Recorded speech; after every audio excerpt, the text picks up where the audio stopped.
It's probably the disappointing one for me. Metalstorm? Yeah. Metalstorm. Just because I had more expectations going in for it. I actually tried to take notes after this one, but I didn't. Metalstorm is actually not the title. It's Metalstorm, the destruction. I wrote the destruction of Sin blah blah. Jared Sim.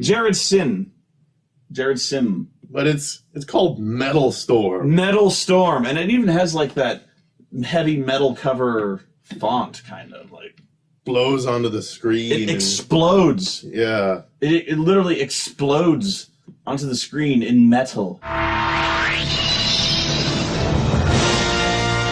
That's how you say it when it's heavy metal. Fuck yeah. Is metal with a hard T.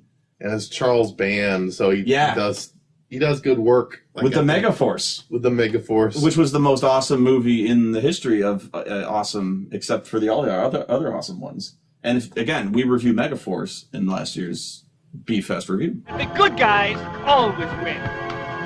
Even in the 80s. See you, Duke. It's called Metalstorm, the destruction of Jared Sin. Fucking A. Yes. We had to see this. Yeah. Not good. It was... You could tell it was by the same guys who did Megaforce, but they had way less to work with. Or they had way less of a script. You know? This was like, to me, if you ever saw Warriors of the Wasteland, this was just another post-apocalyptic clone. You know, Warrior... Another Beyond Thunderdome, lone hero clad head to toe in leather in a supercar, running mutants off the road in a supercar, and that's about it. It's cheap to film in the desert, guys. Yeah, you don't need permits.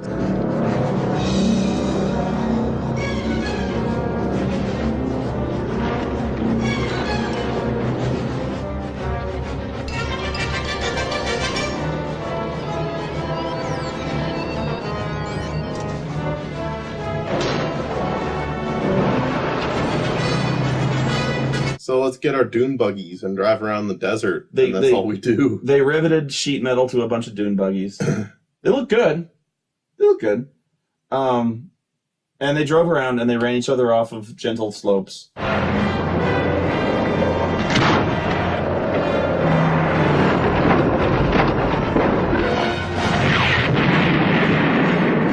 There was not a lot of metal storming.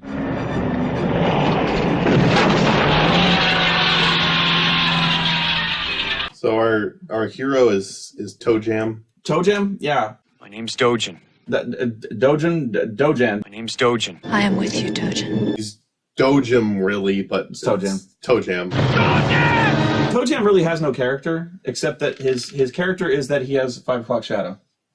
I found he had the look of a guy who he farted and he knows that you know. He kind of has that. Really? Did you notice? Did you see who did this? I didn't notice that. I noticed he had a very practiced swagger about him, which was... He was really like the RC Cola Han Solo.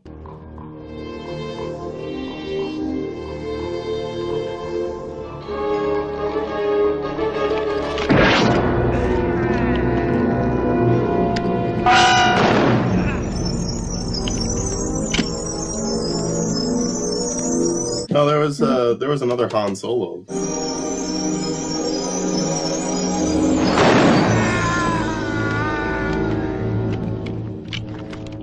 Because they go. That's true. They did find Han Solo in the Star Wars Cantina without music.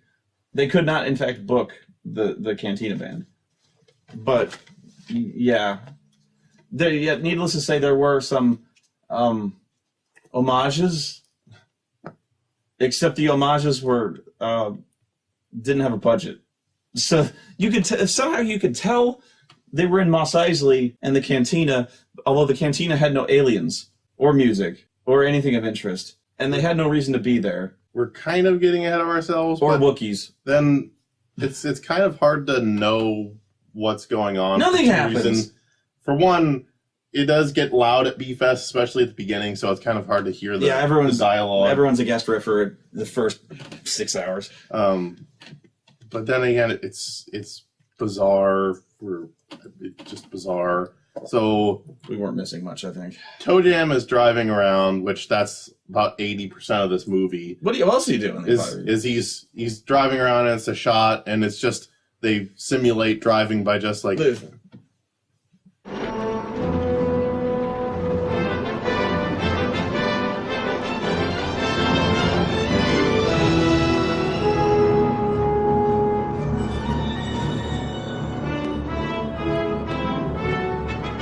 Because you can't really film when you're driving. You just pretend you're driving on a bumpy road by just kind of. So where are we going? He comes across there's a woman and her father. They're diamond miners. They're not diamonds. And they find a crystal that will make them rich. Quartz. And then the evil minions of Jared Sin come. And they kill the father. Well, there's a goblin. There's a one-armed cyber metal-armed goblin who fires steaming goo. Yeah. On the guy's chest. I meant no harm. And he points at you personally, and then goes with his. He deploys his extendo cyborg arm with a claw.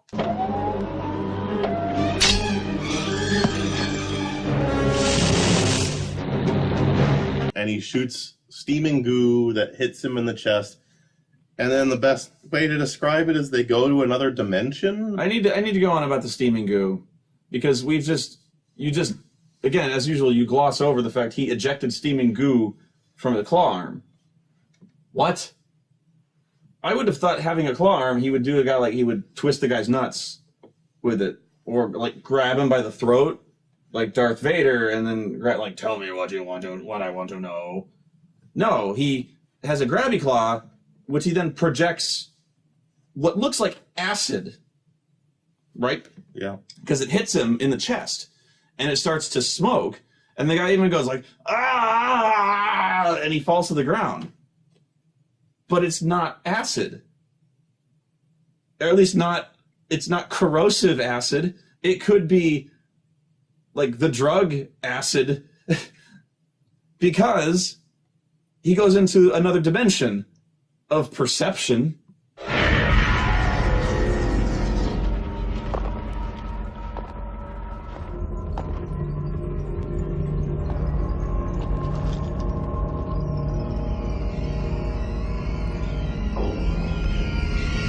It seems like they were trying to go for him becoming a slave like Molaram with the blood of Kali. Yeah, because it shows blood of Kali. Yeah. Jared Sin just kind of like reaching up and taking him away. That doesn't make any sense. I know what you're saying, but he dies, so I don't get that. And I don't think he gets he never at any time gets what he comes for with that.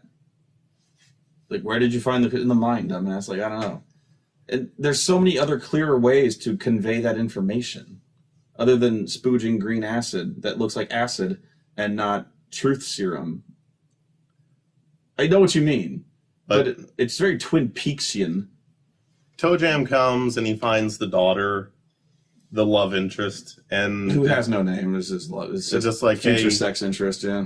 You want to go kill? You want to see the destruction of Jared Sin? I like, do. She's like, okay. And they go on their dune buggy, and they continue to ride.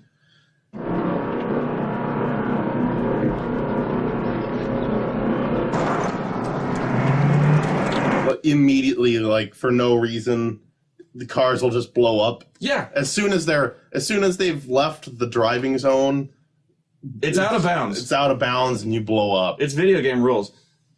I love that. Now, I know in many movies, in action movies, when you hit the ground off a cliff, you blow up. That's how it works. Not here. as soon as you leave the road, you're done. Like, I remember there was a really funny one where as soon as he ramped off the road, 20 feet off the air,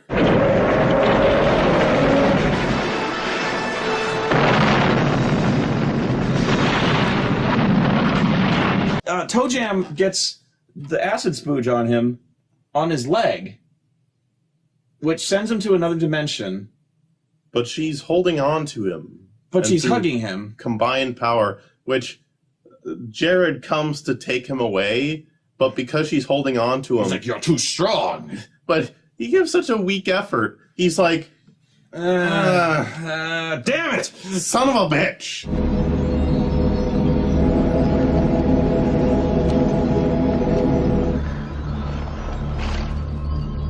Together you're strong.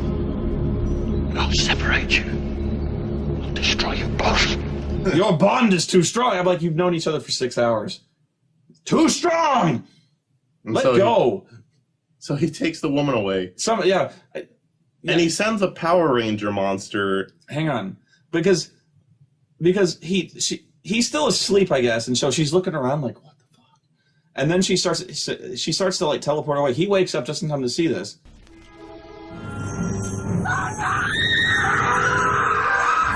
Even Jared Sin looks astounded that it actually worked.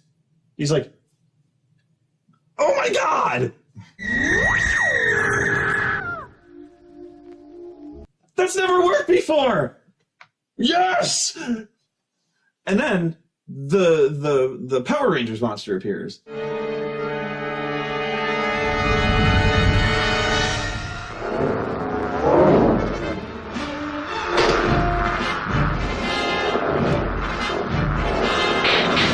He sent his lamest creation. Which, if the Atom Brain guy was slow, this is his attack. It was the Gorn Captain's weaker brother from JV varsity team. And so Toejam is just like...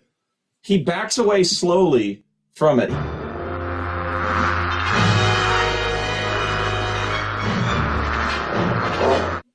He gets water on the ground somehow. Like, he shoots like a... He electrocutes him. He electrocutes it because it's made of bad animation of electricity.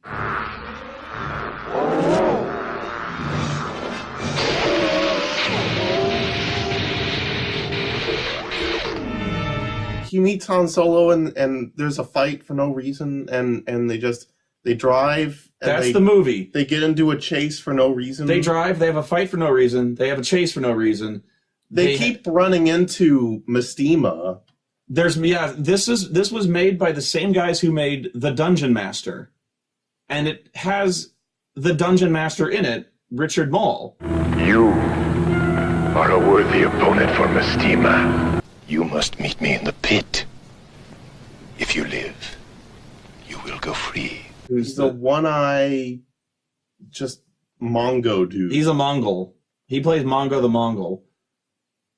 And the Jared Sin's entire gang has half their face burned off. And they have one eye. There's probably a reason given for it, but again, everyone was talking, including me, because the movie sucked. But so I don't know why. Apparently, there may have been some reason. Maybe not. Probably not. But they all have one eye, including Mongo. He keeps fighting Mestima, and he goes and he gets a crystal mask. Well, yes, he finds the crystal skull, which looks like a crystal codpiece. Which that's another trip out scene.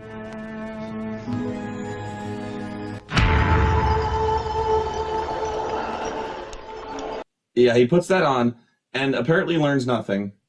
He wakes up half naked, sweaty, and there's a burning tree, and he's got an axe, and he thrusts it into the crotch of the tree, and it bleeds, and he wakes up. I mean, he seems actually fairly pissed off, because that was obtuse and seemingly meant nothing. And then Mongo catches him and vows to execute him. The two of you took this. He took it. Then he lives. You do not. And so he demands trial by combat. Really. And so Mongo goes, awesome. I don't mind. And so they tie their wieners together. And they fight in the same place of Dungeonmaster. Yeah. And they fight in the same place of Dungeonmaster with Psyblades. Like Raphael's Psyblades. He gives him one, and he has one with their wieners tied together. And they fight like in Dune.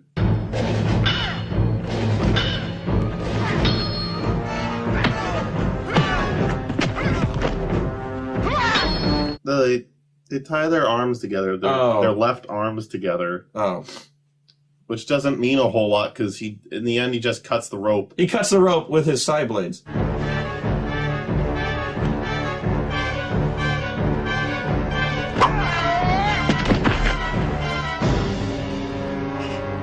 It's a bizarre death sport, really.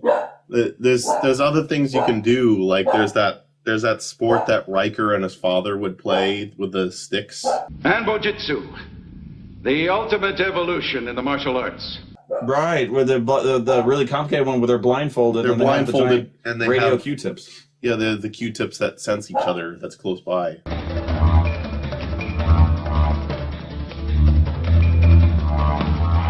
Or Kosho. Kosho from The Prisoner.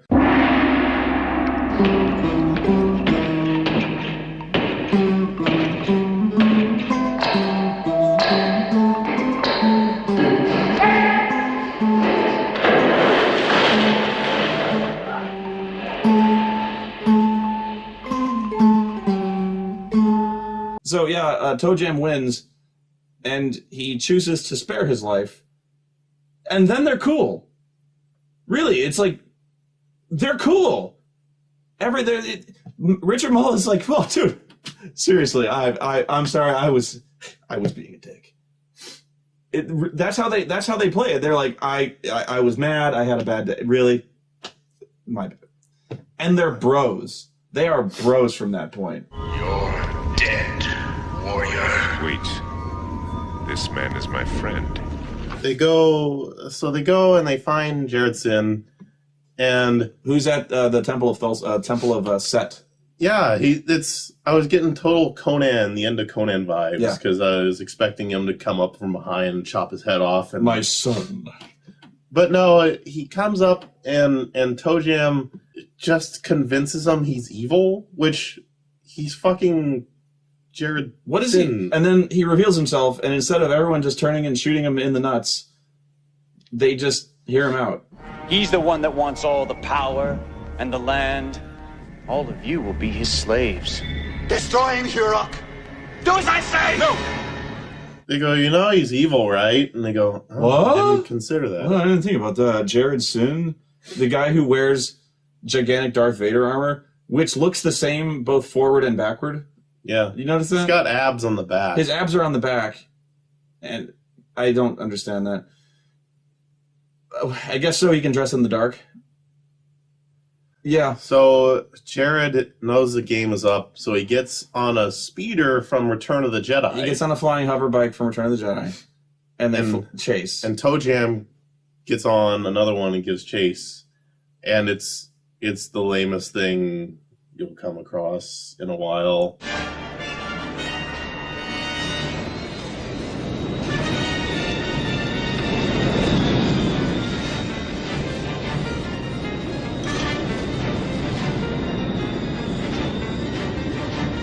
Again, it harkens back to a little bit like Megaforce, in the sense that imagine the worst green screening.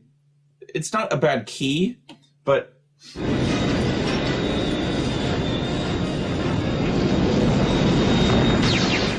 okay. Imagine for a second you're filming a motorcycle chase. And you know the answer already, but at home, see if you can calculate the problem here.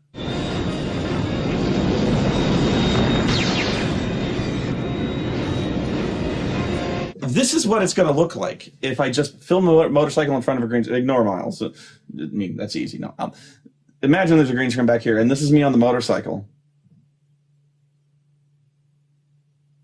Why does this look fake? Aside from, but what's missing from this scene?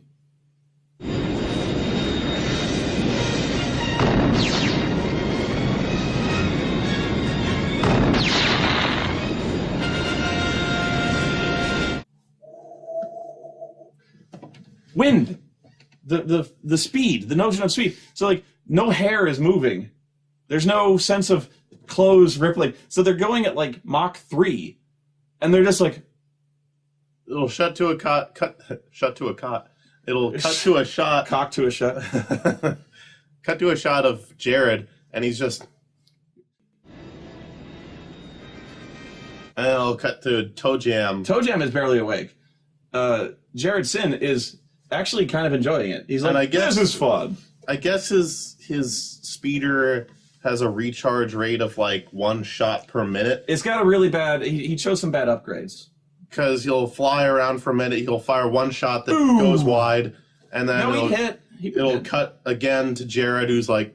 He would look back and be like, that sucked.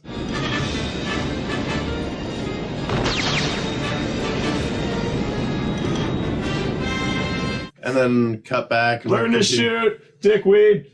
They do the Grand Canyon chase from Independence Day. This goes on for like 10 minutes.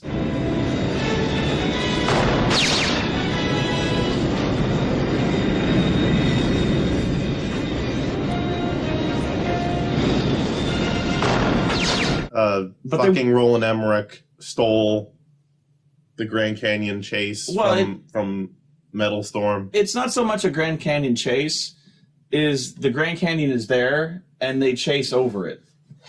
They don't go in the Grand Canyon. They do. They kind of like dip into it for a minute, but they don't chase through the Grand Canyon. That would be dangerous. One of them might die. And after 3 minutes and 3 shots, Jared goes into another dimension? He opens a warp portal in the other dimension. Although, it also must be said that the psychology of the hero chasing the helpless villain and shooting him in the back... Yeah, Jared is not fighting back. He's completely running off. Jared is not and cannot fight back through the entire climactic battle.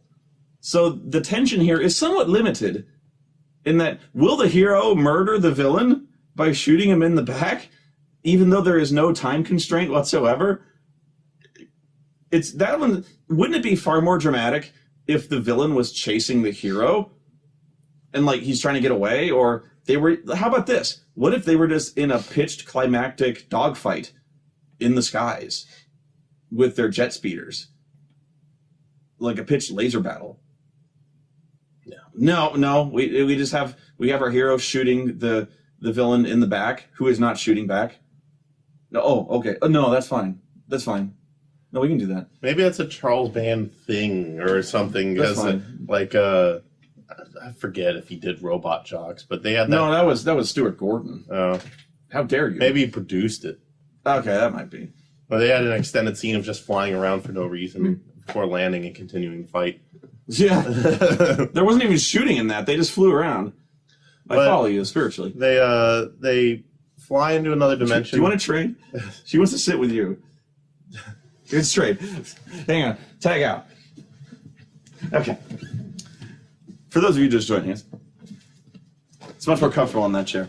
She missed Miles terribly. And Jared gets away. Yeah. He completely gets away. He jumps into the Disneyverse.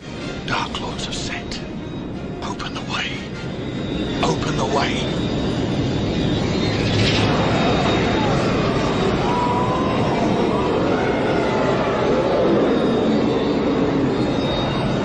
There's just space. So our hero can't even murder a helpless person in front of him. Well, it's also worth noting that even though he jumps into the other dimension of space and time, the chase does not become altered in any way. The conditions have not changed. You can still breathe. There's no obstacles to overcome. The chase is exactly as it was before, except it's just in space now.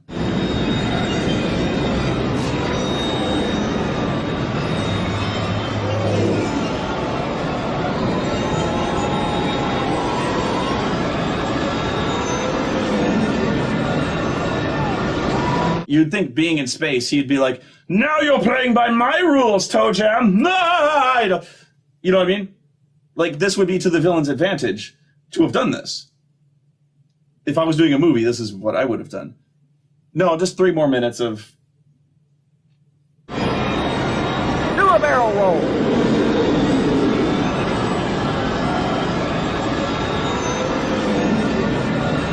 But then he gets away, so our hero fails.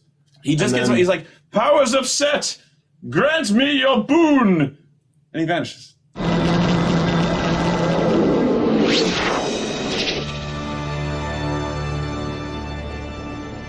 But there's a giant crystal back where he left. Yeah. And I guess that was the power for which he could travel between universes.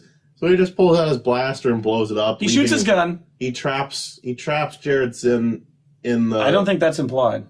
No, he does. Oh, he traps him in another dimension. Which it's not the destruction of Jared Sim. It's the trapping of Jared Sim in another dimension. So yeah, two things. One, the crystal that would help him dominate the galaxy could be taken out in one laser blast. We could have done this at any time. Anytime. I have the magic of the crystal! Boom! Who's to stop me now? We'll be kings of our land again! Forever! I was pissed.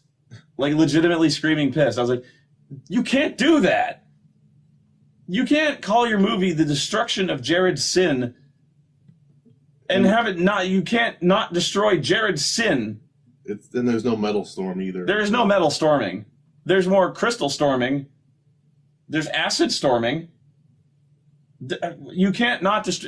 Fuck you. And you can't be like, oh, well, like, you could interpret it as the destruction of his jihadist empire. Fuck you. Fuck you. You can't... You need to fucking destroy Jared Sin in a metal storm. You need, like, the storm of metal must destroy Jared Sin. This sucks. Fuck. Done with this. No, I'm not. There's also some scenes... trivia.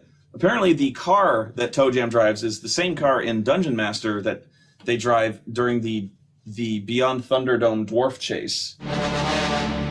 He is a warrior in a wasteland without mercy. It's the little guy. He is the only one who can face the challenges of the Dungeon Master.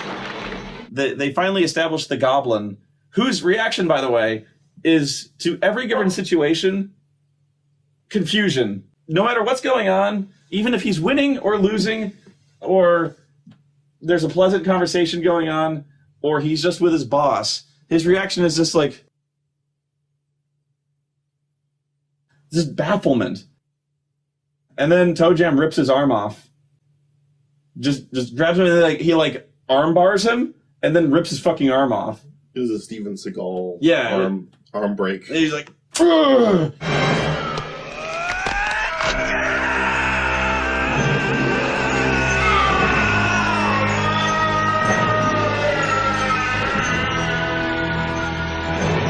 This movie could have been really good.